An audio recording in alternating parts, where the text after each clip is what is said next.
വായിക്കുന്നു. എബ്രായർക്കെഴുതിയ ലേഖനം 11-ാം അധ്യായം അതിന്റെ 23 മുതൽ 27 വരെയുള്ള വചനങ്ങൾ ഇന്ന് പകലത്തെ ദൈവവചന ശുശ്രൂഷ അനുഗ്രഹത്തിനായി വായിക്കുന്നു. Hebrews chapter 11 verse 23 to 27. എബ്രായർക്കെഴുതിയ ലേഖനം 11-ാം അധ്യായം അതിന്റെ കുഞ്ഞുങ്ങളെല്ലാം എടുക്കാനാണ് നിർത്തി പറയുന്നത്. 11-ാം അധ്യായം അതിന്റെ 23 മുതൽ 27 ഉള്ള വചനങ്ങൾ എല്ലാവരും എടുക്കുക. ഇനി സ്ക്രീനിലേക്ക് മോൻ അത് ഡിസ്പ്ലേ ചെയ്യുക.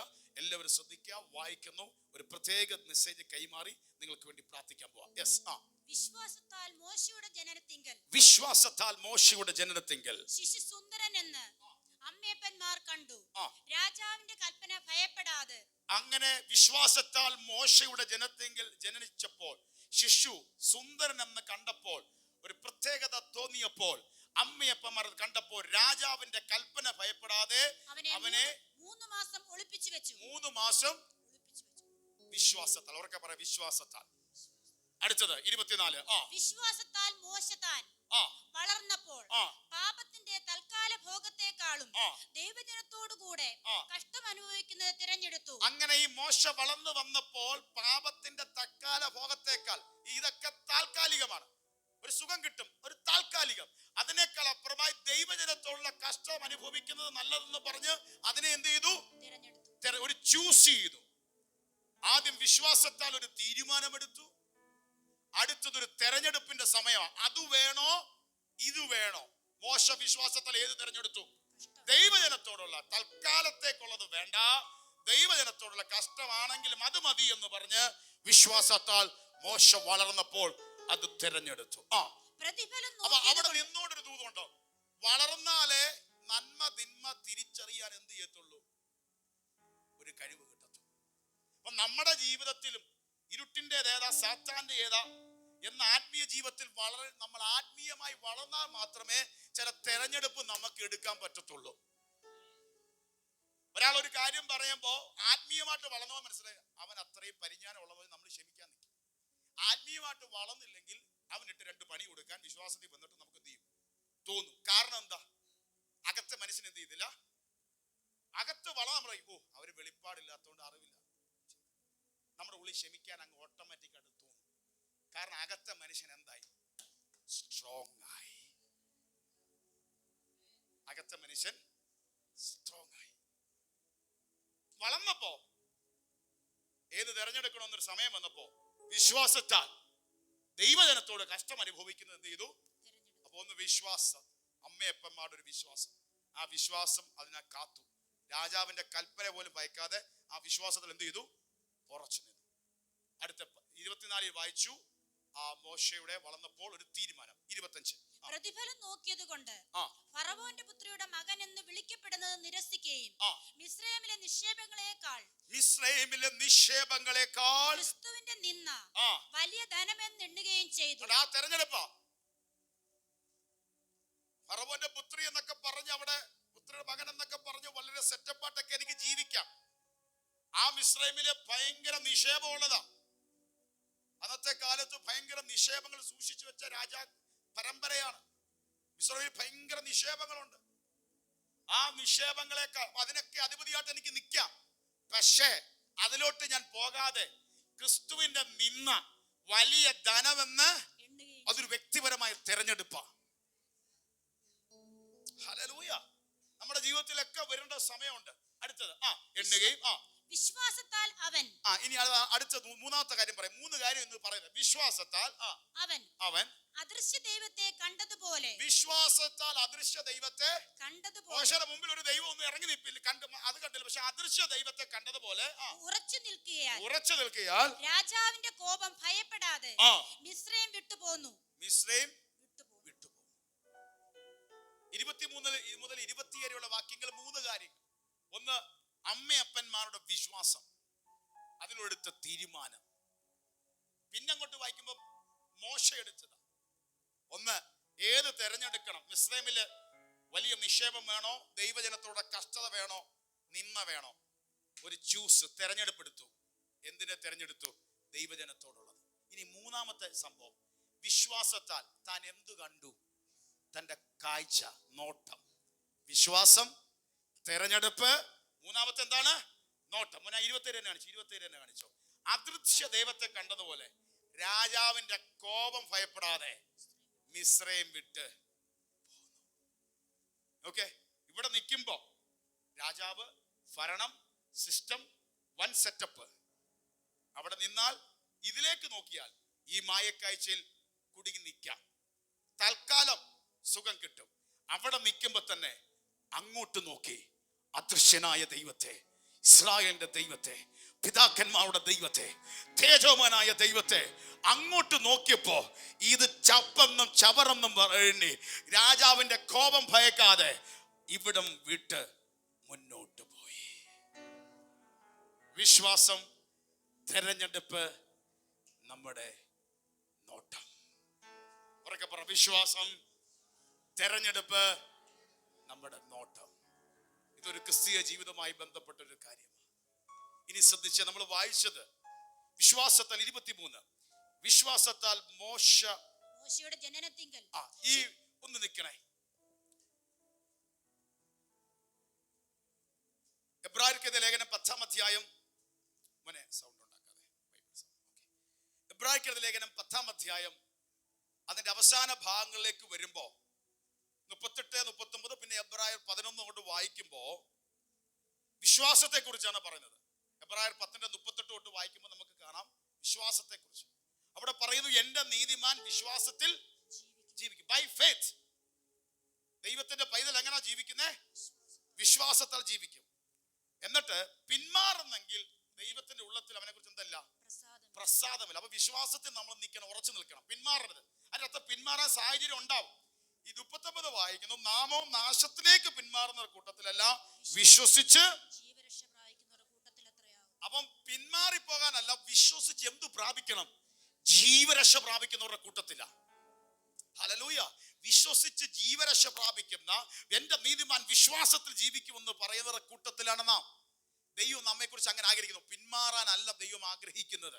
അപ്പൊ ക്രിസ്തീയ ജീവിതം എന്താണ്? എങ്ങോട്ടുള്ള ജീവിതമാണ്? മുന്നോട്ടുള്ള ജീവിതം. ഉറക്കെ പറയാം, മുന്നോട്ടുള്ള ജീവിതം. മുന്നോട്ടുള്ള ജീവിതം. പിന്മാറിപ്പോകരുത്. എന്നാൽ ജീവിതത്തിന്റെ പ്രതിസന്ധി കാരണം സ്റ്റക്കായിട്ടൊക്കെ നിൽക്കുന്ന ഒരു അവസ്ഥ കാണും. അവിടെ നിൽക്ക്, നിന്നെ മുന്നോട്ട് ഓടിക്കുന്ന ദൈവപ്രവൃത്തി വെളിപ്പെടും. പക്ഷെ സ്റ്റക്കായിട്ട് നിന്നാലും നീ പിന്നോട്ട് പോകരുത്. ഞാൻ പറഞ്ഞ മനസ്സിലായി. ചിലപ്പോൾ കുടുങ്ങിക്കിടക്കാം, ഒരടി മുന്നോട്ട് വെക്കാൻ പറ്റാത്തൊരു സാഹചര്യം ഉണ്ടായിരിക്കാം. പക്ഷെ അവിടെ നിൽക്കുക. ഇസ്രായേൽ ജനത്തിന് അത് തന്നെ. ഹല്ലേലൂയ. ഇടത്തും വലത്തും വലിയ സൈന്യത്തിന്റെ പ്രതിസന്ധി, ബാക്കിൽ പ്രതിസന്ധി, മുന്നോട്ട് പോകാൻ ഒരിക്കലും പറ്റാത്ത ചെങ്കടന്റെ മുമ്പിൽ നിന്നപ്പോ അവർ പിന്മാറിയില്ല. ദൈവശബ്ദം ആലോചിച്ചപ്പോൾ, ദൈവശബ്ദം കേട്ടപ്പോ ദൈവം മുന്നേറാനുള്ള വഴി കാണിച്ചു കൊടുത്തു. ഇതുപോലാണ് നമ്മുടെ ക്രിസ്തീയ ജീവിതത്തിന്റെ അകത്ത് ചില സാഹചര്യങ്ങളിൽ, ചില മാസങ്ങളിൽ, ചില വർഷങ്ങളിൽ വരുമ്പോ നിന്റെ ജീവിതത്തിന്റെ യാത്രയിൽ എന്തൊക്കെയോ ഒന്നും നടക്കാതെ സ്റ്റക്കായിട്ട് ഇടത്തും വലത്തും പുറമെ എല്ലാം അടഞ്ഞു നിൽക്കുന്ന ഒരവസ്ഥ ഉണ്ടാകാം. ദൈവ കുഞ്ഞുങ്ങളോട് ബൈബിളിന്റെ അടിസ്ഥാനത്തിൽ ഇന്ന് പകലും ഒരു ദൂത് പറയുന്നു, എന്റെ നീതിമാൻ വിശ്വാസത്തിൽ ജീവിക്കും. നീ പിന്മാറുന്നവരുടെ കൂട്ടത്തിലല്ല, വിശ്വസിച്ച് ജീവരക്ഷ പ്രാപിക്കുന്ന ഒരു മുന്നേറ്റം. ഹല്ലേലൂയ. മുന്നേറുന്നവരുടെ കൂട്ടത്തിൽ ദൈവം ആഗ്രഹിക്കുന്നു. അത് പറഞ്ഞിട്ട് എബ്രായർ 11 വിശ്വാസത്തെ കുറിച്ചും, വിശ്വാസം ഒന്ന് നമുക്ക് അറിയാവുന്ന വചനങ്ങളാണ്. ആശിക്കുന്നതിനോടൊപ്പം കാണാത്ത കാര്യങ്ങളുടെ നിശ്ചയം പറഞ്ഞു. ഒരുത്തൻ ദൈവത്തിന്റെ അടുക്കൽ വരുന്നവൻ ദൈവം ഉണ്ടെന്ന് വിശ്വസിക്കണമെന്ന് പറഞ്ഞു. ഇത് പറഞ്ഞു വന്നപ്പോഴാണ് ഒത്തിരി കാര്യങ്ങൾ പറഞ്ഞു വന്ന് മോശയുടെ കാര്യങ്ങളിലേക്ക് കയറുന്നത്. മോശയുടെ ജനനം, ജനിച്ചപ്പോ അമ്മയപ്പന്മാര് ചെയ്തത്, നമുക്ക് ആ ജനനം ഒന്ന് ശ്രദ്ധിച്ചേ. ഞാൻ പ്രധാനപ്പെട്ട ഭാഗം മാത്രമാണ് ശുശ്രൂഷിക്കുന്നത്. ഒരു വലിയ മെസ്സേജാണ്. അല്പ ശുശ്രൂഷ നമ്മൾ പ്രാർത്ഥിക്കാൻ പോവാം. പുറപ്പാട് പുസ്തകം 1-ാം അധ്യായം ഒന്ന് എടുത്തേ. പുറപ്പാട് പുസ്തകം 1-ാം അധ്യായം എടുക്കുമ്പോ നമുക്കറിയാം ദൈവത്തിന്റെ ജനം ആ സമയത്ത് ജോസഫും കൂട്ടരും മിസ്രൈമിലേക്ക് പോയി. മിസ്രൈമിൽ ക്ഷാമമില്ലാത്തതുകൊണ്ട് ധാന്യം ശേഖരിക്കാൻ പോയി. തന്റെ പിതാക്കന്മാരും സഹോദരങ്ങളും എല്ലാം എവിടാ? മിസ്രൈമിലായി. അങ്ങനെ പെടുക്കെ അടിമത്തത്തിലേക്ക് വരികയാണ്.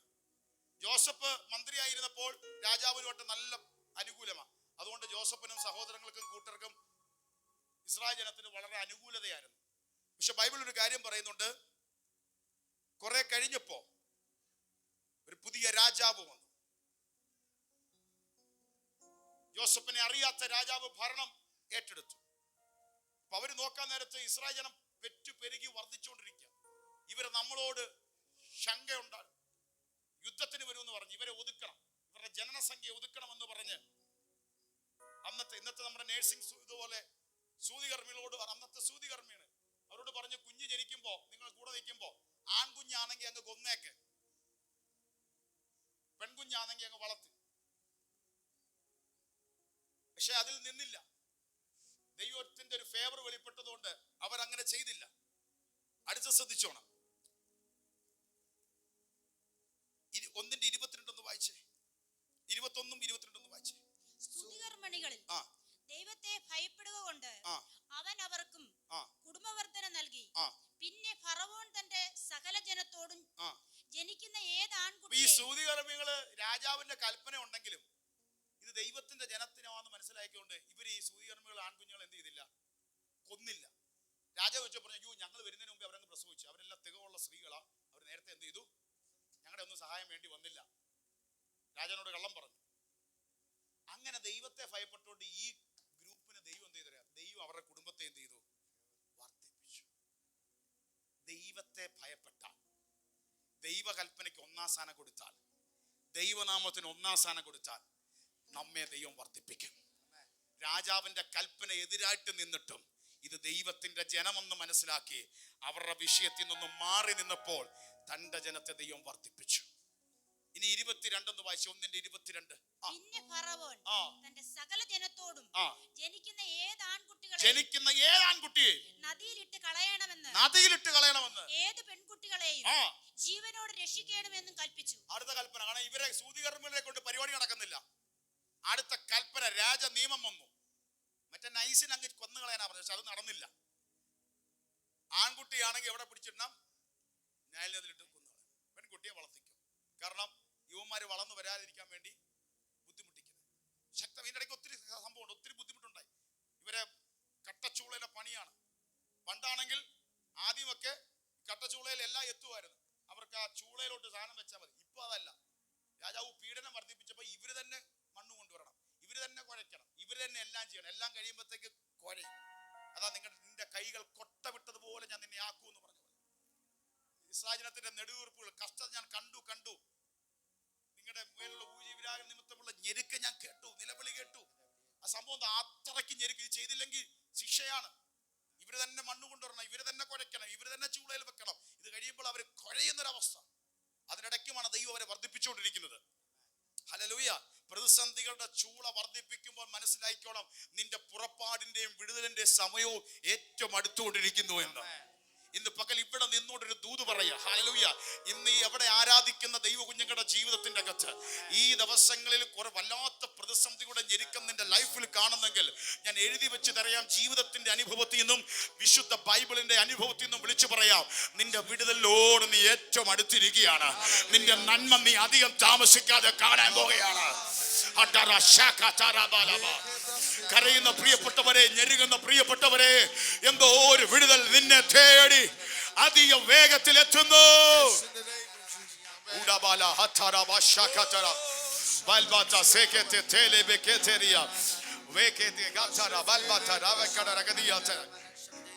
അതുകൊണ്ട് ഭാരപ്പെടരുത്. ഭാരപ്പെടരുത്. ചില തോടൊക്കെ പൊട്ടി പുറത്തു വരാൻ, ആ പൊട്ടുന്നതിന്റെ വേദനയാ ചില സമയത്ത് നമ്മുടെ ജീവിതത്തിന്റെ അകത്ത് അനുഭവിക്കുന്നത്. ഹല്ലേലൂയ. കുഞ്ഞുങ്ങളൊക്കെ വിരിയുന്ന കണ്ടിട്ടില്ല? മുട്ടയൊക്കെ വിരിയുമ്പോ ആ പൊട്ടുമ്പോൾ ഒരു പൊട്ടലുണ്ട്. ഹല്ലേലൂയ. അല്പം ഒരു വേദനയുണ്ട്, ഇച്ചിരി ബുദ്ധിമുട്ടുണ്ട്. ആ പൊട്ടൽ കഴിയുമ്പോ ഒരു ജനനം നടക്കാൻ പോവുക, ചിലത് പുറത്തു വരാൻ പോവുക. ഇവിടെ ഇരിക്കുന്ന ഓരോരുത്തരുടെ ദൂത് പറയുന്നു, നിന്റെ ജീവിതത്തിൽ ഇതുപോലെ ചില വേദന അനുഭവിക്കുന്നെങ്കിൽ എന്തൊക്കെയോ നന്മകൾ പുറത്തു വരാൻ, നിന്റെ ജീവിതം ബ്ലെസ്ഡ് ആകാൻ അതിന്റെ സമയമായി.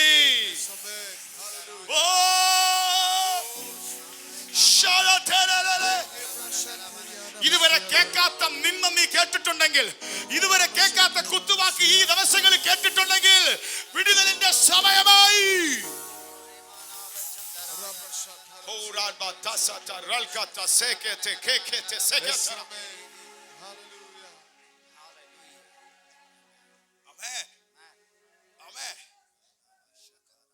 രാജാവ് നിയമം കൊണ്ടു ഇട്ടുകളയാൻ പറഞ്ഞു. ഇനി ശ്രദ്ധിച്ചു. പക്ഷെ ദൈവത്തിന്റെ വാഗ്ദത്തമുണ്ട്. അബ്രാഹാമിനോട് കൊടുത്തതാ, ഒരു സമയമാകുമ്പോൾ ഈ സന്തതിയെ ഞാൻ പുറത്തു കൊണ്ടുവരും, അടിമത്തത്തിൽ നിന്ന് പുറത്തു കൊണ്ടുവരും. ജോസഫ് മരിക്കാൻ നേരത്ത് മരണക്കിടക്ക നിന്നുകൊണ്ട് സഹോദരനെ വിളിച്ചിട്ട് പറഞ്ഞു, ഞാൻ മരിക്കാൻ പോവുക, പക്ഷെ നിന്നോട് ദൂത് പറയാം, നമ്മുടെ ദൈവം നമ്മളെ സന്ദർശിക്കും. നിങ്ങളെ സന്ദർശിക്കുമ്പോ അടിമത്തത്തിൽ നിന്ന് പുറത്തു കൊണ്ടുവന്ന് പാലും തേനും ഒഴുകുന്ന കനാദേശത്തിലേക്ക് എത്തിക്കും.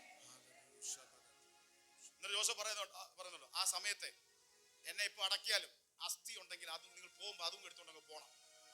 നമുക്ക് എന്റെ ദേശത്ത് എനിക്ക് കടന്നാൽ മതി, അസ്ഥികൾ ഉണ്ടെങ്കിൽ അതും എടുത്തോണ്ട് പോണേ എന്ന് പറഞ്ഞു.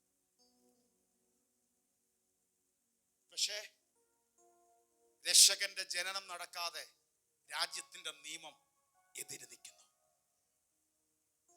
ഇന്ന് പകലൊരുക്കാരം നിന്നോടൊരു വാക്തത്വം ഉണ്ടെങ്കിൽ, നിന്റെ കുടുംബത്തോടൊരു തലമുറയുടെ വാക്തത്വം ഉണ്ടെങ്കിൽ, എന്തൊക്കെ എതിരിന്റെ മണ്ഡലം നീ കണ്ടാലും ദൈവം നിവർത്തിക്കും. ചില നിയോഗങ്ങൾ ചിലർക്ക് വേണ്ടി ദൈവം കൊടുക്കും. ഇന്നൊരു പ്രത്യേക മെസ്സേജാ, ശക്തമായി ദൈവം ഇടപെടുക. ഇനി ശ്രദ്ധിച്ചോളാം. അപ്പം നോർമലി ഒരു ജനനം നടക്കാൻ സാധ്യതയില്ല. ഇനി ഒരു ആൺകുട്ടി അവിടെ ജനിക്കില്ല. ഇനി ഒരു സംഭവം നടക്കില്ല. അപ്പോൾ തന്നെ രക്ഷകൻ വരാനുണ്ട്. ഈ ഇസ്രായേൽ ജനത്തെ അടിമത്തത്തിൽ നിന്ന് ഒരാളെ നിർത്തിക്കൊണ്ട് പുറത്തു വരണം. ഇതെങ്ങനെ നടക്കും? ഇവിടെ നിലവിളി ഭയങ്കരം. ഒരുത്തനെ പോലും രാജാവ് വെച്ചേക്കുന്നില്ല. ജനിക്കുന്നതെല്ലാം നൈൽ നദിയിൽ കിടക്കുന്നു. പക്ഷെ ഇങ്ങനെ നിൽക്കുമ്പോ നമ്മുടെ നാടൻ ഇന്നത്തെ ഭാഷയിൽ പറഞ്ഞാൽ കല്യാണങ്ങൾ നടക്കുന്നില്ല, ആലോചന നടക്കുന്നില്ല, ഒന്നും നടക്കുന്നില്ല. ഒരു വല്ലാത്ത അവസ്ഥയാണ്. എല്ലാം ഒരു ഭീതിയിൽ നിൽക്കുന്ന ഒരു അവസ്ഥ, എന്ത് ചെയ്യണമെന്ന് അറിയാത്ത അവസ്ഥ.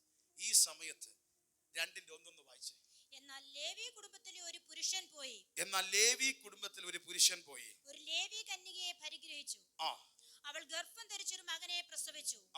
അവൻ സൗന്ദര്യമുള്ളവനെന്ന് കണ്ടിട്ട്. ഇങ്ങനെ നിൽക്കുമ്പോ ലേവി കുടുംബത്തിലെ ഒരു പുരുഷൻ പോയി, ഒരു കന്യകയെ, ഇംഗ്ലീഷ് വായിക്കുമ്പോൾ അത് കിടപ്പുണ്ട്, went and married a daughter of Levi. Levi കുടുംബത്തിലെ ഒരു മകളെ പോയി ഒരുത്തൻ വിവാഹം ചെയ്തു. ഇന്ന് പകൽ നടക്കത്തില്ലെന്ന് ആര് പറഞ്ഞാലും നടക്കേണ്ടത് നടക്കേണ്ട സമയത്ത് നടക്കും. നിന്റെ കുഞ്ഞിന്റെ വിവാഹം എത്ര എതിര് നിന്നാലും എന്തോ അതും കൂടെ ഇന്ന് വെച്ച് പ്രാർത്ഥിക്കാൻ പോവുക. വിവാഹങ്ങൾ നടക്കും. എത്ര പേര് വിശ്വസിക്കുന്നുണ്ട്? എല്ലാവരും ഒന്നും നടക്കത്തില്ലെന്ന് പറയുമ്പോൾ ഒരുത്തനൊരു നിയോഗം. ഇനി രാജാവ് എതിരായാലും എന്തോ സംഭവിച്ചാലും എൻ്റെ ആൺകുഞ്ഞ് ഇനി വെള്ളത്തിൽ ചത്താലും എൻ്റെ ഉള്ളിൽ നിയോഗം, ഞാനൊരു വിവാഹം കഴിക്കാൻ പോകുക, ഞാൻ ഹല്ലേലൂയ ആ കാര്യങ്ങൾ ക്രമീകരിക്കാൻ പോകുക. ഇന്ന് പകൽ ചിലരോട് ദൂത് പറയുന്നു, എന്തൊക്കെ തടസ്സമുണ്ടെങ്കിലും വാക്തത്വത്തിന്റെ സമയമാകുമ്പോ ചിലത് നടന്നേ പറ്റൂ. എന്തോ പരിശുദ്ധമോ ചിലരോട് വിളിച്ചു പറയുന്നു, എന്തൊക്കെ നിനക്കെതിരെ നിന്നാലോ ഇതാ സമയമാകി, നിന്റെ വിടുതലിന്റെ സമയമാകുമ്പോ ചില നിയോഗങ്ങൾ ചിലർക്ക് കൊടുക്കും ദൈവം. ഓ ശബലബലബലബലബലേ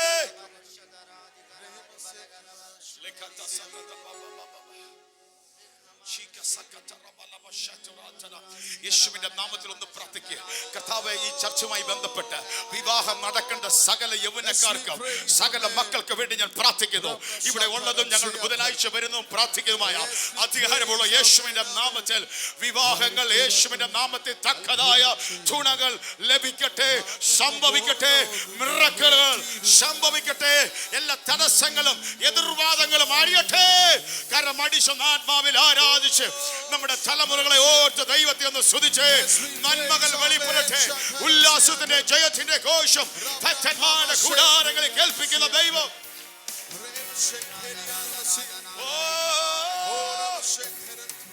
ജീസസ്. ആമേൻ.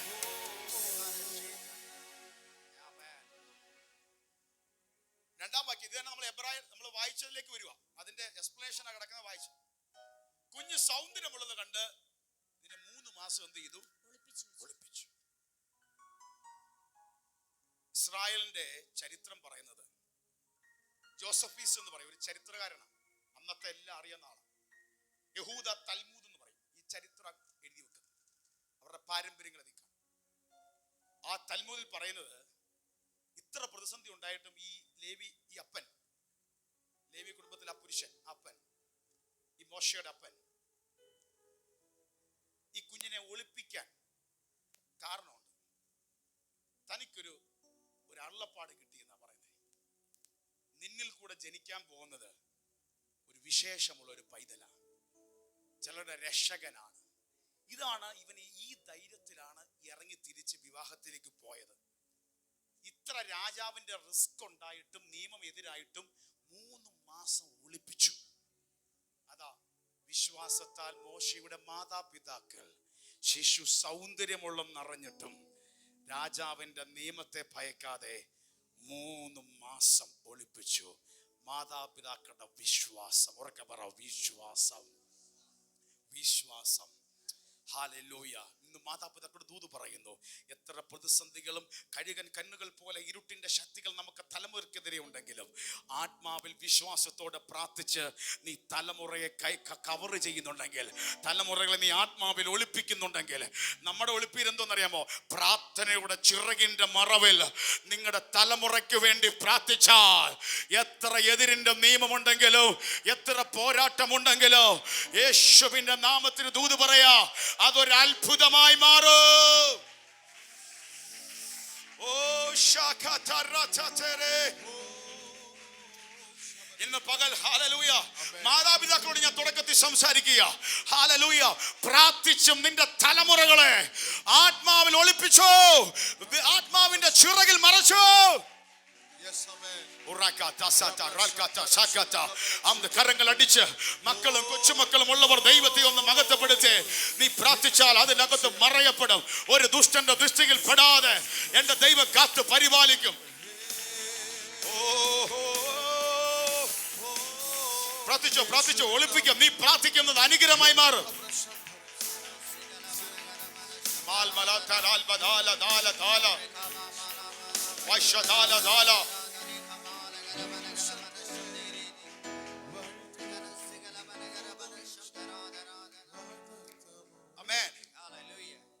മാതാപിതാക്കൾ കുഞ്ഞുങ്ങൾക്ക് വേണ്ടി പ്രാർത്ഥിക്കുക. വിശ്വാസത്താൽ നമ്മൾ വായിച്ച മോശ ജനിച്ചപ്പോൾ ശിശു അസാധാരണ സൗന്ദര്യമുള്ളവനെ കണ്ട് മാതാപിതാക്കൾ വിശ്വാസത്താൽ ആ കുഞ്ഞിനെ 3 മാസം ഒളിപ്പിച്ചു.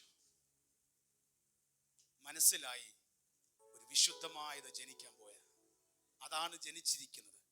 ഇന്ന് പലർക്കെ പറ, വിശ്വാസം. വിശ്വാസം നമ്മുടെ ജീവിതത്തിൽ നമ്മുടെ തെരഞ്ഞെടുപ്പ് ഭയങ്കരമാണ്. അതിലേക്ക് വരാം. ഇനി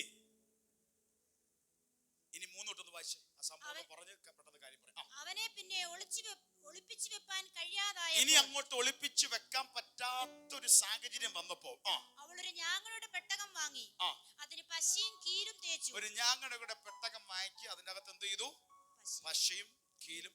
ഇന്നത്തെ ബോട്ടും വള്ളവും ഒക്കെ ഉണ്ടാക്കുന്നത് ഇങ്ങനെ. ഇത് കണ്ടാണ്. അടുത്ത വായിച്ചു. പൈതലിനെ അതിൽ കിടത്തി നദിയുടെ അരികിൽ ഞാങ്ങളുടെ ഇടയിൽ വെച്ചു. അവന് എന്തു ഭവിക്കുമെന്ന് അറിയുവാൻ അവന്റെ പെങ്ങൾ ദൂരത്ത് നിന്നു. ഇത് വെച്ചിട്ട് എന്ത് ചെയ്തു? നദിയിലോട്ട് എന്ത് ചെയ്തു? എന്ത് സംഭവിക്കുമെന്ന് അറിയാൻ പെങ്ങൾ എന്ത് ചെയ്തു? ദൂരത്ത് നിന്ന്. എന്തോ സംഭവിക്കുന്നേ, ഒഴുകി പോവോ? ഒരു പെട്ടകത്തിന്റെ അകത്ത് ആക്കി എന്ത് ചെയ്തിട്ടുണ്ട്? വിട്ടിട്ടുണ്ട്. ഹല്ലേലൂയ. ഇനി ശ്രദ്ധിച്ചോളൂ, നിങ്ങളോടൊരു ദൂത് പറയാം. പ്രാർത്ഥനയിൽ വിശ്വാസത്തിൽ ഒളിപ്പിച്ചതാണെങ്കിൽ ദൈവം ബാക്കി കാര്യം നോക്കിക്കോളും. എത്ര പേര് വിശ്വസിക്കുന്നുണ്ട്? പ്രാർത്ഥനയിൽ കവർ ചെയ്തതാണെങ്കിൽ ബാക്കി ദൈവം നോക്കിക്കോളും. നീ വിശ്വാസത്തിൽ സ്റ്റെപ്പ് എടുത്ത് വെക്കുന്നത്. ഇനിയോട് ശ്രദ്ധിച്ചേ. അപ്പോൾ ഫറവോന്റെ പുത്രി നദിയിൽ കുളിപ്പാൻ വന്നു. അപ്പോൾ ഫറവോന്റെ പുത്രി നദിയിൽ. രാജാവിന്റെ മോക്ക് അപ്പൊ ഒരു തോന്നൽ.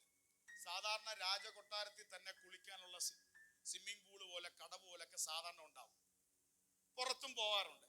പക്ഷെ അതേ സമയത്ത് ഫറവോന്റെ പുത്രിക്ക് ഒരു തോന്നല്, ഇന്ന് എവിടെ പോണം? നദിയിൽ പോണം. ഇതാണ് ദൈവ നിയോഗം. നമുക്ക് വേണ്ടി പ്രാർത്ഥിച്ച് കവർ ചെയ്യുന്നവർക്ക് വേണ്ടി ചിലരോട് ദൈവം സംസാരിക്കും, ചിലരുടെ ഉള്ളത്തോട് ദൈവം ഇടപെടും. ഹല്ലേലൂയ. പറഞ്ഞ് മനസ്സിലായി. എന്തോ ഇത് ആഴത്തെ ചെറുതെ തൊടുകയാണ്. നിങ്ങൾ വിശ്വസിച്ച് പ്രാർത്ഥിക്കരുത്. ഹല്ലേലൂയ. ഇതുവരെ തോന്നാത്ത ആ റൈറ്റ് ടൈം നോക്കിക്കോണം. ഹല്ലേലൂയ. ഇവിടെ ഞങ്ങൾ പെട്ടകം ഉണ്ടാക്കി കീലും തേച്ച് കൊച്ചിനെ വിട്ടിട്ട് എന്ത് സംഭവിക്കും എന്ന് അറിയാൻ വേണ്ടി അമ്മ പറഞ്ഞു വിട്ട പെങ്ങള് ദൂരെ നിന്ന് നോക്കിക്കൊണ്ടിരിക്കുക. അതേ ടൈമില് ഹല്ലേലൂയ അപ്പുറത്ത് ഒരാള് ഹല്ലേലൂയ കുളിക്കാൻ ഒരു തോന്നല്. എവിടെ കുളിക്കണം? നൈൽ നദിയിൽ തന്നെ കുളിക്കണമെന്ന് തോന്നുന്നു രാജാവിന്റെ പുത്രിക്ക്. ഹല്ലേലൂയ. ഇനി പെട്ടെന്ന് വായിച്ചോ. അവളുടെ ദാസിമാർ നദീതീരത്ത് കൂടി നടന്നു. അപ്പോൾ ഇവിടെ ദാസിമാർ എന്ത് ചെയ്തു? കാരണം രാജാവിന്റെ മോളല്ലേ വരുന്ന മോൾ ഫുൾ പ്രൊട്ടക്ഷൻ. നമ്മുടെ ഹല്ലേലൂയ സെക്യൂരിറ്റി ഗാർഡ് ആദ്യം ഒന്നെല്ലാം ചെക്ക് ചെയ്യുന്നത് പോലെ ഹല്ലേലൂയ ആ കൂടെ വന്ന ഹല്ലേലൂയ ആ ദാസിമാര് വന്ന നദീതീരത്തിൽ കൂടെ എല്ലാം ഓക്കെ ആണോ, എല്ലാം ക്ലിയർ ആണോ, രാജാവിന്റെ പുത്രിക്ക് വരാൻ പറ്റിയ ക്രമീകരണമാണോ എന്ന് പറഞ്ഞ് എല്ലാം ഇൻസ്പെക്ഷൻ നടന്നുകൊണ്ടിരിക്കുക. അപ്പോൾ എന്ത് സംഭവിച്ചേ? അവൾ ഞാങ്ങളുടെ ഇടയിൽ പെട്ടകം കണ്ടപ്പോൾ അതിനെ എടുത്തുകൊണ്ട് വരുവാൻ ദാസിയെ അയച്ചു. അപ്പൊ അങ്ങനെ നടന്നുകൊണ്ടിരിക്കുമ്പോ പെട്ടെന്ന് കണ്ണിപ്പെട്ടു ഒരു പെട്ടകം. ദാസിമാരോട് പറഞ്ഞു പെട്ടെന്ന് എന്ത് ചെയ്യാ? അതിനെ എടുത്തുകൊണ്ട് വരിക. അവൾ അത് തുറന്നാറെ പൈതലിനെ കണ്ടു. കുട്ടി ഇതാ കരയുന്നു. അവൾക്ക് അതിനോട് അലിവ് തോന്നി. ഇതാണ് ദൈവത്തിന്റെ വിശ്വസ്തത. അവിടെ അപ്പനാണ് സകലതിനെല്ലാം നിയമം ഇട്ടത്. പക്ഷെ പ്രാർത്ഥനയിൽ കവർ ചെയ്യുന്ന സൂക്ഷിക്കുന്ന വിശ്വാസത്തിന്റെ ശക്തി കണ്ടോ? വിശ്വസിച്ചപ്പോ ചിലർക്ക് മനസ്സലിവ് തോന്നി. ഇന്ന് പകൽ വിശ്വാസത്തിന്റെ ശക്തി കണ്ടോ? ഹല്ലേലൂയ. അവർക്ക് മനസ്സിലായി ഇത് എബ്രായരുടെ പൈതല. ഇതെന്തോ നൈൽ നദിയിൽ തള്ളി വിട്ടതാ. പക്ഷെ ഈ കൊച്ചിനെ കണ്ടപ്പോ ഒരു പ്രത്യേക ഫേവർ. ഈ കൊച്ചിനെ കണ്ടപ്പോ മറ്റാരോടും തോന്നാത്തൊരു മനസ്സലിവ് ഫറവോന്റെ പുത്രിക്കുണ്ടായി. ഇതാണ് ദൈവത്തിന്റെ നിയോഗം. നിങ്ങൾക്കായി, നിങ്ങളുടെ തലമുറയ്ക്കായി, നിങ്ങളുടെ ജീവിതത്തിനായി ദൈവത്തിന്റെ ഒരു പ്രസാദം, ദൈവത്തിന്റെ ഫേവർ. നിന്റെ കഴിവോ നിന്റെ മിടുക്കോ ഒന്നുമല്ല. ദൈവം തോന്നിക്കുന്ന ചിലത് നമുക്ക് വേണ്ടി വെളിപ്പെടാൻ പോവുക. ഇനി എന്താ ചെയ്ത് വായിച്ചു. അവന്റെ പെങ്ങൾ ഫറവോന്റെ പുത്രിയോട് ഈ പൈതലിന് മുല കൊടുക്കേണ്ടതിന് ഒരു എബ്രായ സ്ത്രീയെ ഞാൻ കൊണ്ടുചെന്ന് വിളിച്ചു കൊണ്ടുവരണമോ എന്ന് ചോദിച്ചു. ഈ സമയമായപ്പോ പെങ്ങൾ കയറി രംഗപ്രവേശിച്ചത്. അതെ, ഈ എബ്രായ കുഞ്ഞല്ലേ, ആ എബ്രായ ഉള്ള ഒരു അമ്മയെ ഞാൻ വിളിച്ചുകൊണ്ട് വരാം, കുഞ്ഞിനെന്ത് ചെയ്യാൻ? പാല് കൊടുക്കാൻ. ഇനി എന്തോ അടുത്ത് വായിച്ചേ. ഫറവോന്റെ പുത്രി അവളോട് ചെന്ന് കൊണ്ടുവരിക എന്ന് പറഞ്ഞു. കന്യക ചെന്നു പൈതലിന്റെ അമ്മയെ വിളിച്ചു കൊണ്ടുവന്നു. അവള് എന്ന് ആരെ വിളിച്ചുകൊണ്ട് വന്നേ? സ്വന്തം അമ്മ. ഇനി അടുത്ത ദൂത് ശ്രദ്ധിച്ചു. ഫറവോന്റെ പുത്രി അവളോട് നീ ഈ പൈതലിനെ കൊണ്ടുപോയി മുല കൊടുത്തു വളർത്തണം. എന്നിട്ട് ഫറവോന്റെ പുത്രി പറയേ, ഈ കുഞ്ഞിനെ നീ എന്ത് ചെയ്യണം? കൊണ്ടുപോയി മുല കൊടുത്ത് വളർത്തണം. ഞാൻ നിനക്ക് ശമ്പളം തരാമെന്ന്. ഞാൻ നിനക്ക് സ്വന്തം കുഞ്ഞിനെ പാല് കൊടുക്കുന്നതിന് സാലറി. കണ്ടോ? ഇതാ ദൈവത്തിന്റെ വിശ്വസ്തത. ആ കുഞ്ഞിനെ പ്രൊട്ടക്ട് ചെയ്തപ്പോ, ഒരു 3 മാസം ഒളിപ്പിച്ചപ്പോ, വിശ്വാസത്താൽ ഒരു പ്രതിസന്ധിയിൽ സ്റ്റെപ്പ് വെച്ചപ്പോ ബാക്കി ദൈവം ചെയ്തത് കണ്ടോ? എന്റെ കുഞ്ഞ് നഷ്ടപ്പെടുമോ, ഈ നൈൽ നദി തീരുമോ എന്ന് പറഞ്ഞെടുത്ത് തിരിച്ച് ആ അമ്മയുടെ കയ്യിൽ ആ തലമുറയെ ലഭിച്ചിട്ട് പറയാ, നീ നോക്കുന്നതിന് സാലറി സഹിതം. ഇന്ന് പകൽ ദൂത് പറയാ, ഏത് ഫറോ രാജാവ് നിയമം എഴുതി എന്ന് പറഞ്ഞാലോ അതേ രാജാവിന്റെ കൊട്ടാരത്തിലെ സാലറിയോടെ ആ ദൈവത്തിന്റെ പദ്ധതിയെ വളർത്താൻ ദൈവം അത്ഭുതം ചെയ്തു.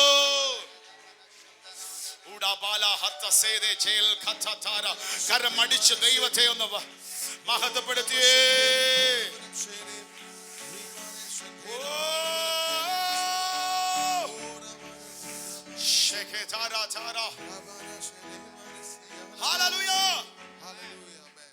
ഈ ദൈവത്തെ ഒന്ന് വിശ്വസിക്കാമോ? വിശ്വാസത്തോട്ട് കയറിയോ? അമ്മയപ്പന്മാര് 3 മാസം ഒളിപ്പിച്ചതോളൂ. വിശ്വാസത്താൽ അതിന്റെ ശക്തി കണ്ടോ? ആ കുഞ്ഞിനെ കണ്ടപ്പോ ഒരു പ്രസാദം. ഹല്ലേലൂയ. കുഞ്ഞിനെ വിടുതലിലേക്ക് വന്നു. വിടുതലിലേക്ക് വരിക മാത്രമാണോ, ആ കുഞ്ഞിനെ നോക്കുന്നതിന് സാലറി സഹിതം അമ്മയുടെ ജീവിതത്തിന്റെ അകത്ത് ഒരു അത്ഭുതം ദൈവം ചെയ്തു. ഈ ദൈവം ഇന്നും ജീവിക്കുന്നില്ലേ പ്രിയപ്പെട്ടവരെ?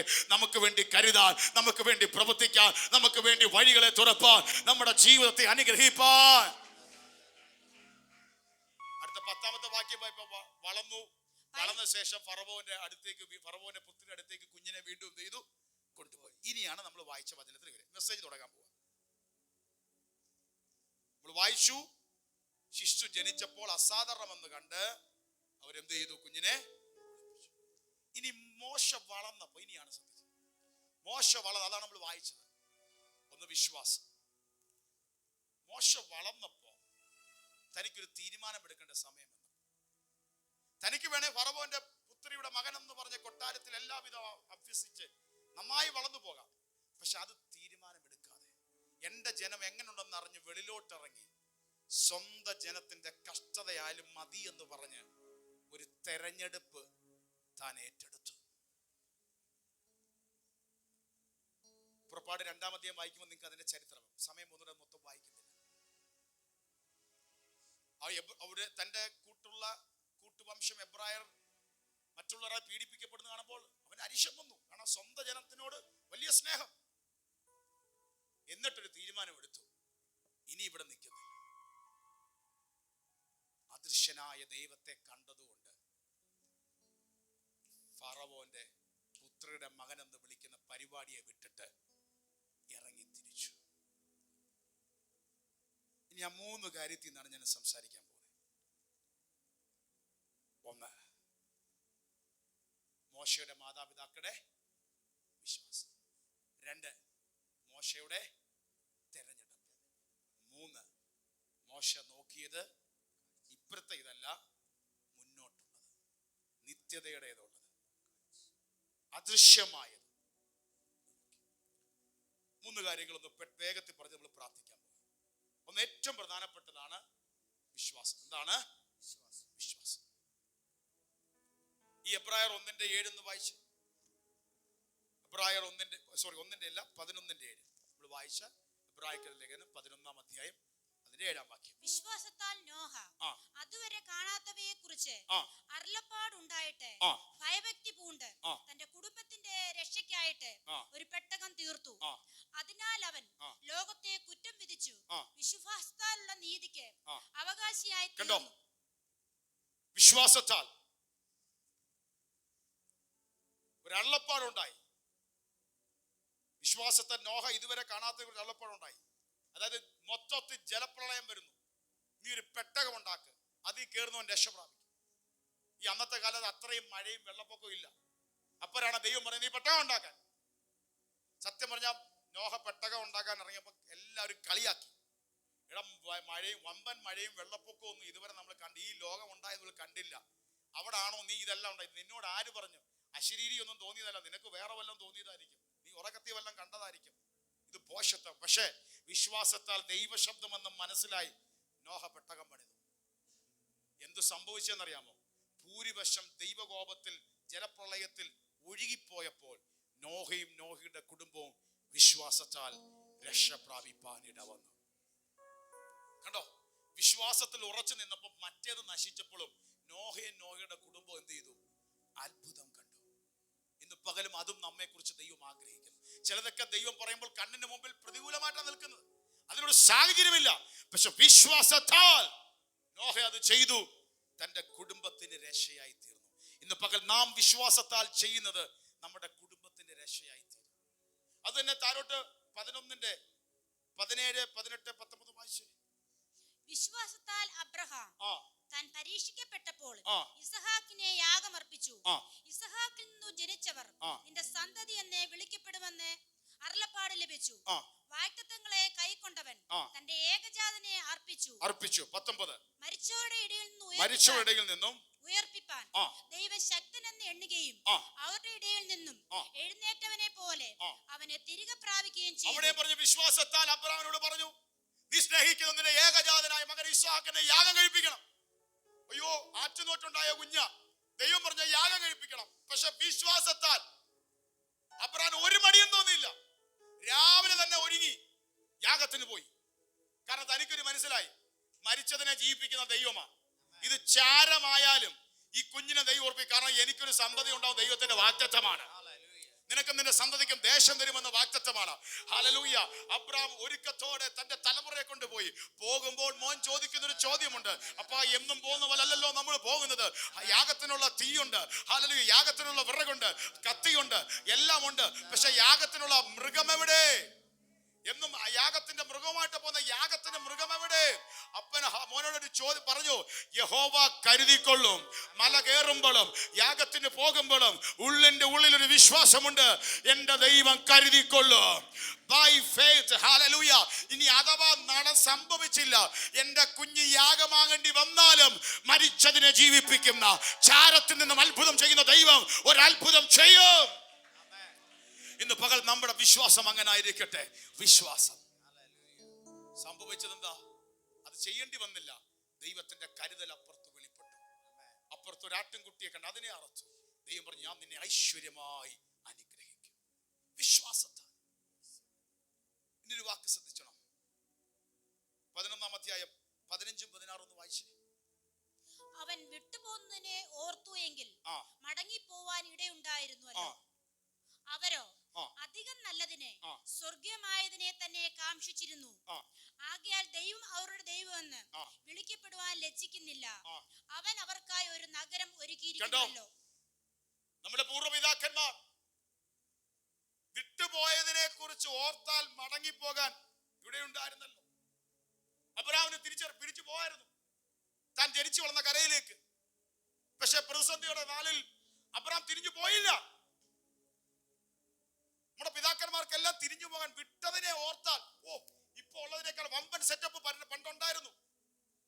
പക്ഷെ വിട്ടതിനെ ഓർത്താൽ അങ്ങോട്ട് പോകാമെന്ന് വെച്ചാൽ പോയില്ല. പകരം എന്ത് ചെയ്തു? അവർ അധികം നല്ലതിനെ, സ്വർഗീയമായതിനെ തന്നെ കാംക്ഷിച്ചു. അതുകൊണ്ട് ദൈവത്തിന് ലജ്ജയില്ല. ഞാൻ അവരുടെ ദൈവം എന്ന് പറയാൻ ദൈവത്തിന് ലജ്ജ വന്നില്ല. പക്ഷെ ദൈവം അവർക്കായി ഒരു നഗരം ഒരുക്കിയിരിക്കുന്നു. വിട്ടുപോയതിനെ കുറിച്ച് ചിന്തിച്ച തിരിച്ചു പോകാൻ തോന്നും. പക്ഷെ പോയില്ല. അധികം നല്ലതിനെ, സ്വർഗീയമായതിനെ കാംക്ഷിക്കുന്നു. ഇത് നമ്മുടെ വിശ്വാസമാണ്. അതുകൊണ്ട് ദൈവം ഒരിക്കലും എന്ത് ചെയ്യത്തില്ല, അവരുടെ ദൈവം എന്ന് പറയാൻ എല്ലാവരും ശ്രദ്ധിച്ചേ. നമ്മൾ അധികം നല്ലതിനെ കാംക്ഷിക്കും. അധികം നല്ലതിനെ കാംക്ഷിക്കണം. പഴയതിലേക്ക് പോകാൻ ഒരു തോന്നലുണ്ടാകാം. തിരിഞ്ഞു നോക്കുമ്പോ സാഹചര്യത്തിൽ അത് നല്ലതാന്ന് തോന്നും. പക്ഷെ പൂർവ്വപിതാക്കന്മാർ എന്ത് ചെയ്തു?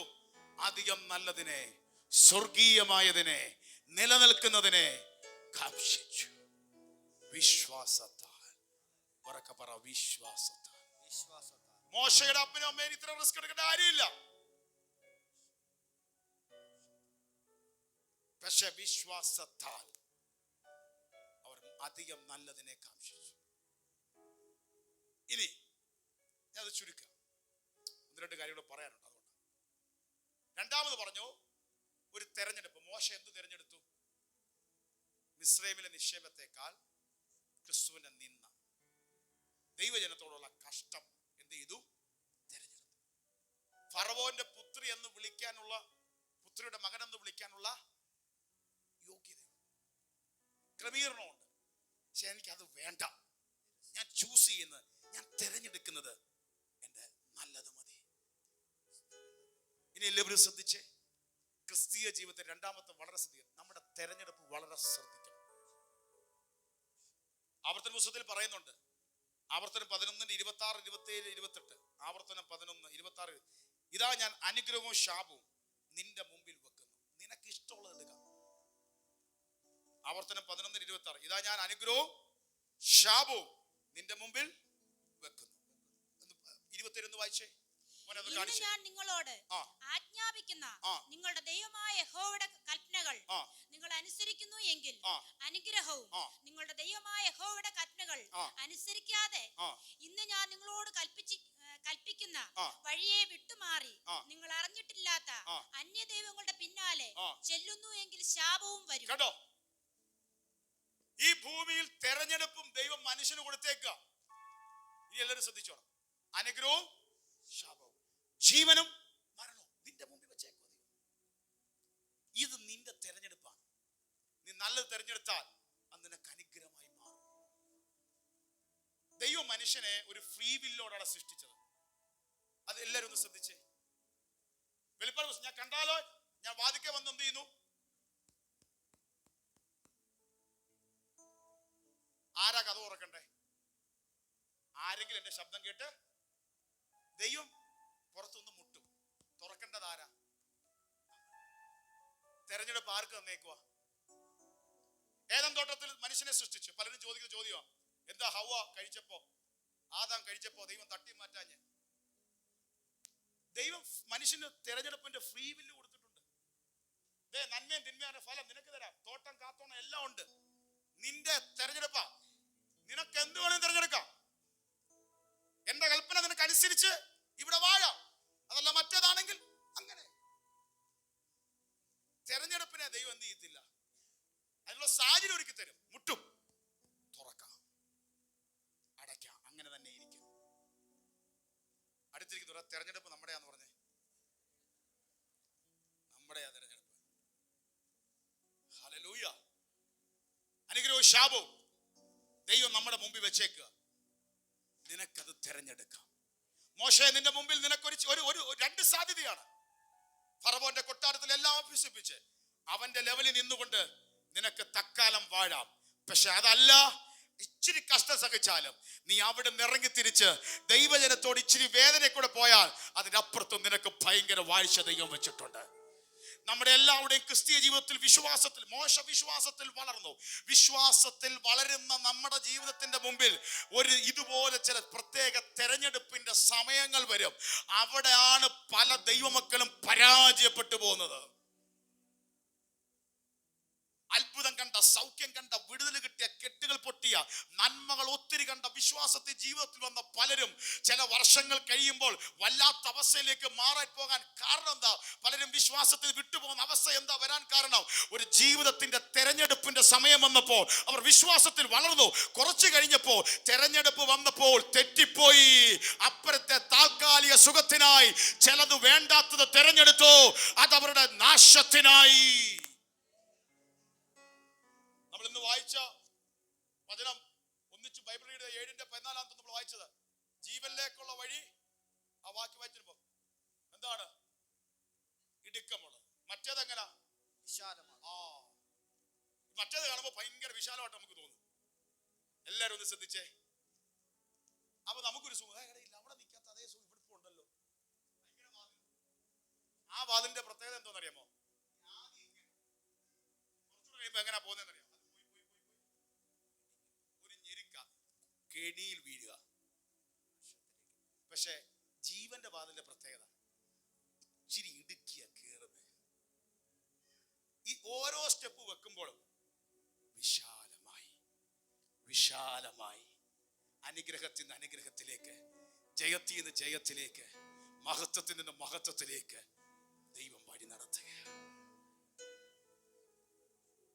ആ തെരഞ്ഞെടുപ്പ് വന്നപ്പോ മോശം നല്ലതിനെ തെരഞ്ഞെടുത്തു. അതുകൊണ്ട് നമ്മുടെ ജീവിതത്തിൽ ദൈവിക തെരഞ്ഞെടുപ്പിന് അപ്പൊ നമ്മുടെ വിശ്വാസം നമ്മുടെ ചൂസ് ചെയ്യുന്നത് വളരെ ശ്രദ്ധിക്കും. അതുമായി ബന്ധപ്പെട്ട ഒരു കാര്യം പറയാം. പഴയ നിയമത്തിലെടുത്ത് ഉൽപ്പത്തി 13:9-10. ഉൽപ്പത്തി 13 ഡിസ്പ്ലേ ചെയ്തണേ. നമ്മൾ എപ്പോഴും അധികം വായിക്കാത്ത വചനങ്ങളായതുകൊണ്ടാണ് അത് ഡിസ്പ്ലേ ചെയ്യാൻ പറയുന്നത്. ഒന്ന് എടുത്തേ. ഉൽപ്പത്തി പുസ്തകം 13-ാം അധ്യായം. ഹല്ലേലൂയ. അബ്രാമിനെ ലോത്തിനെ നമുക്ക് അവിടെ കാണാൻ സാധിക്കും. ഹല്ലേലൂയ. അതിന്റെ ഹല്ലേലൂയ 8 തൊട്ട് വായിച്ചു. 13:8 തൊട്ട്. അതുകൊണ്ട് ലോത്തിനോട്, അബ്രാമിന്റെ നെഫ്യൂ ആണ് ലോത്ത്. ലോത്തിനോട്, എനിക്കും നിനക്കും എന്റെ ഇടയന്മാർക്കും നിന്റെ ഇടയന്മാർക്കും തമ്മിൽ പിണക്കമുണ്ടാകരുതേ. നാം സഹോദരന്മാരല്ലോ, ദേശമെല്ലാം നമ്മൾ സഹോദരന്മാരല്ലേ, സഹോദരന്റെ മകനല്ലേ. നമ്മളൊരു കാര്യം ചെയ്യാം, എനിക്ക് ഇടയന്മാരുണ്ട്, എന്റെ ആടുണ്ട്, നിന്റെ ഇടയൻ. നമ്മൾ തമ്മിൽ കിടന്ന് ഇനി ബഹളം ഉണ്ടാക്കണ്ട. ഒരു കാര്യം, തെരഞ്ഞെടുപ്പിന്റെ സമയം വരുമ്പോ ഇനി എന്ത് ശ്രദ്ധിച്ചോളാം. ദേശമെല്ലാം നിന്റെ മുമ്പാകെ ഇല്ലയോ? എന്നെ വിട്ടുപിരിഞ്ഞാലും നീ ഇടത്തോട്ടെങ്കിൽ ഞാൻ വലത്തോട്ടു പോയിക്കൊള്ളാം, നീ വലത്തോട്ടെങ്കിൽ ഞാൻ ഇടത്തോട്ട് പോയിക്കൊള്ളാം എന്ന് പറഞ്ഞു. ലോത്തിനും എല്ലാവരും ശ്രദ്ധിച്ചു. ലോത്തിനും പറയാം, നമ്മൾ തമ്മിൽ കിടന്ന് ഇനി ബഹളം ഉണ്ടാക്കണ്ട, രണ്ടായിട്ട് മാറുന്ന ഏറ്റവും നല്ലത്. രണ്ടുപേരുടെയും കൂടെ ഇടയന്മാർ, നമ്മൾ തമ്മിൽ പ്രശ്നമില്ലേലും ഇടയന്മാര് തമ്മിൽ എന്തുവാ ഭയങ്കര ശണ്ടയും ബഹളമാണ്.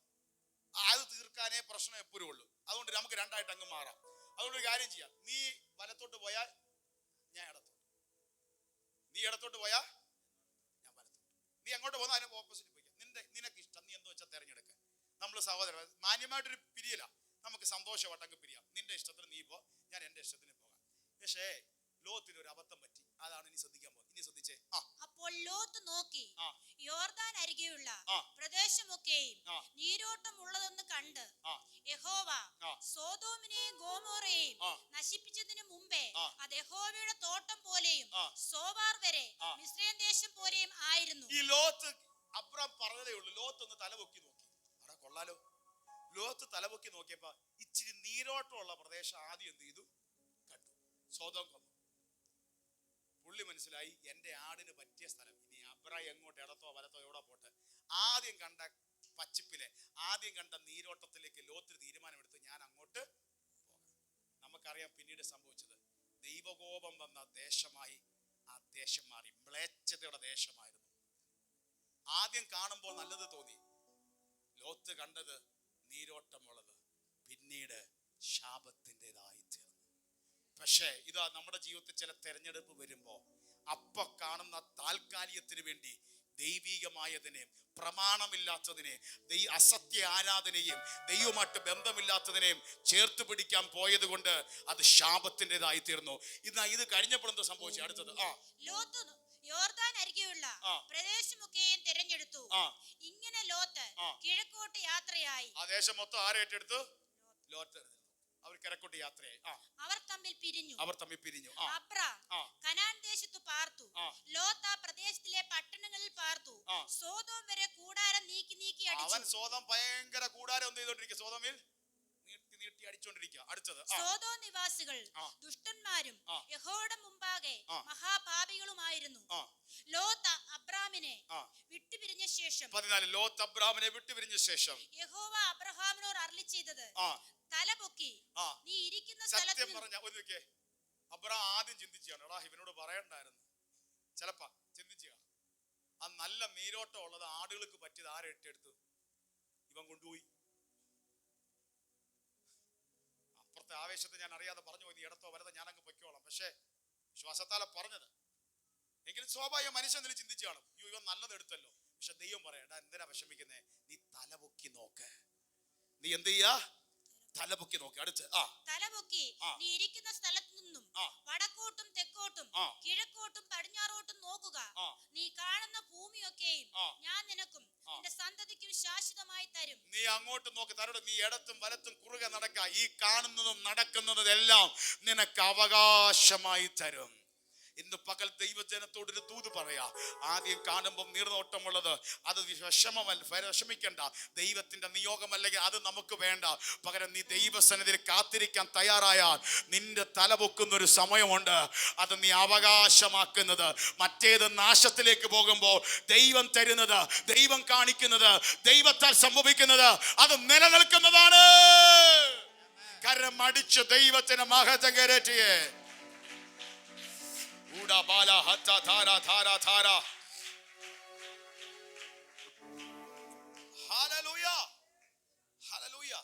വിശ്വാസം നമ്മുടെ തിരഞ്ഞെടുപ്പ്. നല്ലതിനെ തിരഞ്ഞെടുക്കുക. ഒരു കാര്യം പറഞ്ഞ് നമ്മൾ പ്രാർത്ഥിക്കാം. മൂന്നാമത്തത് നമ്മുടെ നോട്ടം. അത് നമ്മൾ എബ്രായർ 11:27 വായിച്ചു. ഒന്നുകൂടെ വായിച്ചു. എബ്രായർ 11:27. വിശ്വാസത്താൽ അവൻ അദൃശ്യ ദൈവത്തെ കണ്ടതുപോലെ ഉറച്ചു നിൽക്കയാൽ രാജാവിന്റെ കോപം ഭയപ്പെടാതെ മിസ്രയീം വിട്ടു പോന്നു. ശ്രദ്ധിച്ചോണം. ഇനി കൊലോസ്യർ 3:1 2 കൊരിന്ത്യർ 4:18 ഒന്ന് വായിക്കാൻ പോകും. കൊലോസ്യർ 3:1 ആദ്യം വായിക്കണം. 2 കൊരിന്ത്യർ 4:18 രണ്ടാമത് വായിക്കണം. ഞാൻ ഒന്നുകൂടെ പറയാം. ഇനി ഒരു മിനിറ്റ് എടുത്തു വെക്കാൻ ഞാൻ വായിക്കും, പറയാം. ഹല്ലേലൂയ. വിശ്വാസത്താൽ അദൃശ്യ ദൈവത്തെ കണ്ടതുപോലെ ഉറച്ചു നിൽക്കയാൽ രാജാവിന്റെ കോപം ഭയപ്പെടാതെ മിസ്രയീം വിട്ട്. മോശ വളർന്നു വന്നപ്പോ ഒരു കാഴ്ച. എങ്ങോട്ട് നോക്കിയത്? അദൃശ്യ ദൈവത്തെ കണ്ടത്. ആമേൻ. അതുകൊണ്ട് മിസ്രയീം എന്ത് ചെയ്തു? വിട്ടുപോ. നമുക്ക് ഈ ലോകവും വിട്ടുപോകാനുള്ളതാണ്. ഈ ലോകത്തിൻ്റെത് എന്താണ്? താൽക്കാലികമാണ്. ഈ ഭൂമിയിൽ നമ്മൾ ജീവിക്കുമ്പോൾ ഇവിടുത്തെ കാര്യങ്ങളൊക്കെ നോക്കണം. കർത്താവ് പറഞ്ഞിട്ടുണ്ട്, ഉത്തരവാദിത്വം നമ്മൾ ചെയ്യണം. നമുക്ക് റെസ്പോൺസിബിൾ ഉണ്ട്, ഇല്ലെന്നല്ല. അപ്പനെന്ന നിലയിൽ, ഭാര്യ എന്ന നിലയിൽ, ഭർത്താവ് എന്ന നിലയിൽ, മക്കൾ എന്ന നിലയിൽ, ഏത് നിലയിലാണോ നമ്മളെ ആക്കി വെച്ചിരിക്കുന്നത്, നമുക്കെല്ലാം ഉത്തരവാദിത്തങ്ങളുണ്ട്. ദൈവം തന്നതാണ്, അതിനെ നമ്മൾ നിർവഹിക്കണം. പക്ഷെ ഒരു കാര്യം, ഇതെല്ലാം നിൽക്കുമ്പോൾ ഈ ലോകത്തിൻ്റെതെല്ലാം എന്താണ്? താൽക്കാലികമാണ്. നമ്മൾ ഇവിടെ നിൽക്കുമ്പോൾ നമ്മുടെ നോട്ടം സ്വർഗീയമായതായിരിക്കണം. അതുകൊണ്ടാണ് മോശയ്ക്ക് ഇറങ്ങിത്തിരിക്കാൻ പറ്റിയത്. രാജാവിന്റെ കോപമൊക്കെ ഭയന്ന് അവിടെ നിൽക്കും. അതുകൊണ്ടാണ് പലരോടും പറയുന്നത്, വിശ്വാസത്തിൽ വരുമ്പോ അവരെ ഇവരൊക്കെ നമ്മൾ നോക്കിയാൽ അവിടെ നിൽക്കത്തേ ഉള്ളൂ. നമുക്ക് നിത്യതയാണ് ഏറ്റവും വലിയ പ്രാധാന്യം. അവർക്ക് ഇവർക്കൊക്കെ എന്തെങ്കിലുമൊക്കെ തോന്നുന്നു എന്ന് പറഞ്ഞൊക്കെ നമ്മൾ നിന്നാ നമ്മൾ പലരും എന്നൊക്കെ പലയിടത്തും ഒക്കെ നിൽക്കേണ്ടതാ. അതല്ല നമ്മുടെ വിഷയം. വിളിച്ച ദൈവമാണ് വലുത്. ഇത്ര വലിയ സമ്പത്തോടെ, ഇത്ര വലിയ വിദ്യയോടെ, ടെക്നോളജിയോടെ മിസ്രൈമിൽ കഴിയേണ്ട മോശ തീരുമാനമെടുത്തു. താൻ തന്റെ അദൃശ്യ ദൈവത്തെ കണ്ടതുപോലെ, മുമ്പിൽ കണ്ടതുപോലെ ഇറങ്ങി അങ്ങ് തിരിച്ചു. കൊലോസ്യർ 3:1-2. ആകയാൽ നിങ്ങൾ ക്രിസ്തുവിനോട് കൂടെ ഉയർത്തെഴുന്നേറ്റിരിക്കുന്നു എങ്കിൽ ക്രിസ്തു ദൈവത്തിന്റെ വലതുഭാഗത്തിരിക്കുന്ന ഇടമായ ഉയരത്തിലുള്ളത് അന്വേഷിപ്പീൻ, ഭൂമിയിൽ ഉള്ളതല്ല ഉയരത്തിലുള്ളത് തന്നെ ചിന്തിപ്പീൻ. നമ്മൾ എങ്ങനെയുള്ളത് ചിന്തിക്കണം? ഉയരത്തിലുള്ളത് ചിന്തിക്കണം. ഉയരത്തിലുള്ളത് ചിന്തിക്കണം. ഈ ഭൂമിയിൽ ജീവിക്കുമ്പോൾ തന്നെ നമ്മൾ എന്തിന്റെ ബോധത്തിൽ ജീവിക്കണം? നിത്യതയുടെ ഉയരത്തിന്റെ ബോധത്തിൽ നമ്മൾ ജീവിക്കണം. 3 കാര്യം ശ്രദ്ധിച്ചോണം. നമ്മുടെ വിശ്വാസവും, നമ്മുടെ തെരഞ്ഞെടുപ്പും, നമ്മുടെ നോട്ടവും ഈ ജീവിതത്തിൽ വലിയ പ്രാധാന്യമുള്ളതാണ്. ഹല്ലേലൂയ.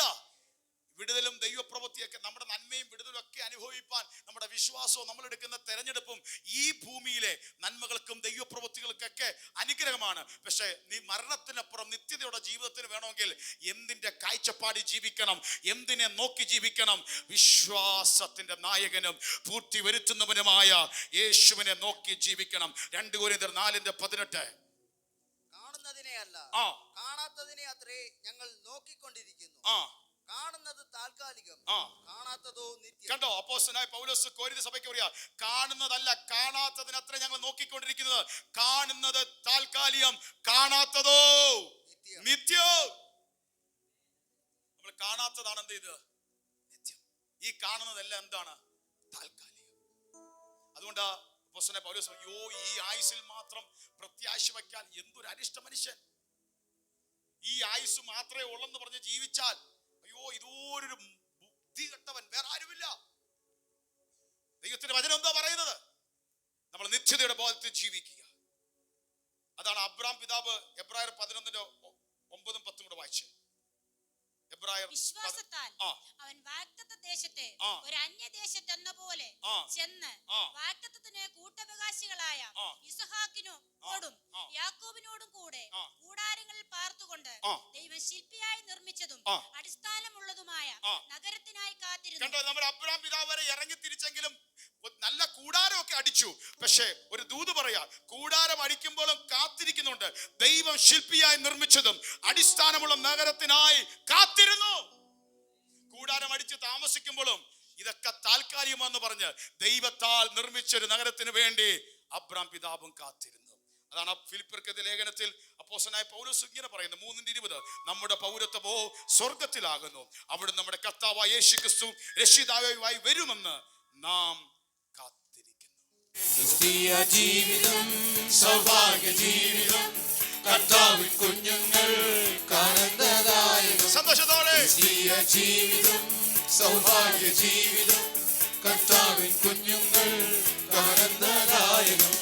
ലോകത്തിൻ താങ്ങുകൾ നീങ്ങിപ്പോയിടുമ്പോൾ, ലോകക്കാരെല്ലാരും കൈവെടിഞ്ഞിടുമ്പോൾ, ലോകത്തിൻ താങ്ങുകൾ നീങ്ങിപ്പോയിടുമ്പോൾ, ലോകക്കാരെല്ലാരും കൈവെടിഞ്ഞിടുമ്പോൾ, സ്വന്തം സഹോദര തള്ളിക്കളയുമ്പോൾ, യോസേഫിൻ ദൈവമേ പ്രത്യാശയോടെ പാടിയേ. സഹോദര ജീസസ് തള്ളിക്കളയുമ്പോൾ, യോസേഫിൻ ദൈവമൻ കൂട്ടാളിയാണേ. ക്രിസ്തീയ ജീവിതം സൗഭാഗ്യ ജീവിതം, കർത്താവിൻ കുഞ്ഞുങ്ങൾ കാണുന്നതായി. ക്രിസ്തീയ ജീവിതം സൗഭാഗ്യ ജീവിതം, കർത്താവിൻ കുഞ്ഞുങ്ങൾ കാണുന്നതായിരുന്നു. അന്ധകാരം ഭൂമി വ്യാപരിച്ചിടുമ്പോൾ, രാജാക്കൾ നേതാക്കൾ ശത്രുക്കളാകുമ്പോൾ, അന്ധകാരം ഭൂമി വ്യാപരിച്ചിടുമ്പോൾ, രാജാക്കൾ നേതാക്കൾ ശത്രുക്കളാകുമ്പോൾ, അഗ്നികുണ്ഡത്തിലും സിംഹക്കുഴിയിലും ദാനിയേലിൻ ദൈവമൻ കൂട്ടാളിയാണ്. വിശ്വസിച്ചേ. അഗ്നികുണ്ഡത്തിലും സിംഹക്കുഴിയിലും ദാനിയേലിൻ ദൈവമൻ കൂട്ടാളിയാണ്. ക്രിസ്തീയ ജീവിതം സൗഭാഗ്യ ജീവിതം കർത്താവിൻ കുഞ്ഞുങ്ങൾ കാണുന്നതായിരുന്നു. ക്രിസ്തീയ ജീവിതം സൗഭാഗ്യ ജീവിതം കർത്താവിൻ കുഞ്ഞുങ്ങൾ കാണുന്നതായിരുന്നു. ഇത്ര നെല്ലിടയൻ ഉത്തമ സ്നേഹിതൻ നിത്യനാം രാജാവൻ കൂട്ടാളിയാണ്. പ്രത്യാശയോടെ നെല്ലിടയൻ ഉത്തമ സ്നേഹിതൻ നിത്യനാം രാജാവൻ കൂട്ടാളിയാണ്. എന്തിനി ഭാരങ്ങൾ എന്തിനി വ്യാകുലം കർത്താവിൻ കുഞ്ഞുങ്ങൾ പാട്ടുപാടും. ചേർന്ന് പാടിയേ. എന്തിനി ഭാരങ്ങൾ Yes. എന്തിനി വ്യാകുലം Hallelujah. കർത്താവിൻ കുഞ്ഞുങ്ങൾ പാട്ടുപാടും. ക്രിസ്തീയ ജീവിതം സൗഭാഗ്യ ജീവിതം കർത്താവിൻ കുഞ്ഞുങ്ങൾ കാണുന്നതായിരുന്നു. ക്രിസ്തീയ ജീവിതം സൗഭാഗ്യ ജീവിതം കർത്താവിൻ കുഞ്ഞുങ്ങൾ കാണുന്നതായിരുന്നു. സകല ശബ്ദങ്ങൾ കേട്ടിട നേരമായി കഷ്ടങ്ങളേറ്റയൻ പ്രിയനെ എല്ലാവരും ചേർന്ന് പാടിയേ. സകല ശബ്ദങ്ങൾ കേട്ടിട നേരമായി യേശു വരാറായി. കഷ്ടങ്ങളേറ്റയൻ പ്രിയനെ കാണാറായി. എന്നോ നീ വന്നിടും എപ്പോൾ നീ വന്നിടും എത്ര നാൾ നോക്കി ഞാൻ പറയണം പ്രിയനെ. പ്രത്യാശയോടെ എന്നോ നീ വന്നിടും Jesus. എപ്പോൾ നീ വന്നിടും എത്ര നാൾ നോക്കി ഞാൻ പറയണം പ്രിയനെ. ക്രിസ്തീയ ജീവിതം ജീസസ്. സൗഭാഗ്യ ജീവിതം കർത്താവിൻ കുഞ്ഞുങ്ങൾ കാണുന്നതാണ്. എല്ലാവരും ചേർന്ന് ക്രിസ്തീയ ജീവിതം സൗഭാഗ്യ ജീവിതം കർത്താവിൻ കുഞ്ഞുങ്ങൾ കാണുന്നതായി. കാഹളനന്ദങ്ങൾ പകല ശബ്ദങ്ങൾ കേട്ടിടാൻ നേരമായി കഷ്ടങ്ങളേറ്റ് പ്രിയനെ കാണാൻ. ചേർന്ന് ചേർന്ന് പകല ശബ്ദങ്ങൾ കേട്ടിടാൻ നേരമായി Yes. കഷ്ടങ്ങളേറ്റ് പ്രിയനെ കാണാറാ. എന്നോ നീ വന്നിടും എപ്പോൾ നീ വന്നിടും യേശുവേ. എത്ര നാൾ നോക്കി ഞാൻ പറയണം പ്രിയനെ. പ്രത്യാശയോടെ എന്നോ നീ വന്നിടും എപ്പോൾ നീ വന്നിടും എത്ര നാൾ നോക്കി ഞാൻ പറയണം പ്രിയനെ. ക്രിസ്തീയ ജീവിതം സൗഭാഗ്യ ജീവിതം കർത്താവിൻ കുഞ്ഞുങ്ങൾ കാണുന്നതായിരുന്നു. ക്രിസ്തീയ ജീവിതം സൗഭാഗ്യ ജീവിതം Yes. Yes. കർത്താവിൻ കുഞ്ഞുങ്ങൾ കാണുന്നതായിരുന്നു. Kasele katasele ജീവിതം ജീവിതം സൗഭാഗ്യ ജീവിതം